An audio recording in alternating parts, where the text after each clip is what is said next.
If you want to use circle to search on Samsung Galaxy A36 5G, all you need to do is press and hold the home button if you use buttons for navigation, and if you use gestures for navigation, then you want to press and hold your finger on the navigation handlebar that you have at the bottom of the screen. So press and hold your finger, then you will see something like this for the first time. And now we can select the area. We can draw a circle on the image, for example, that we want to search on Google. So let's say I'm going to select this area, and there we go. And then we have results of Google. Of course, not only that, we can also find translation. So if you tap on translation, then you can translate the page that you are on to a different language, as you can see here.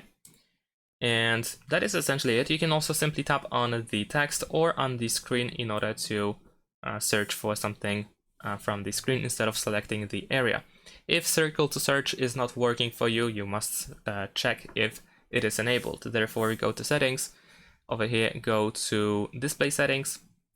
Then here, go to navigation bar, and you should be able to find circle to search, which can be enabled and disabled here. And that's it. Thanks for watching. Leave a like and subscribe to my channel, and see you in my next videos. Bye.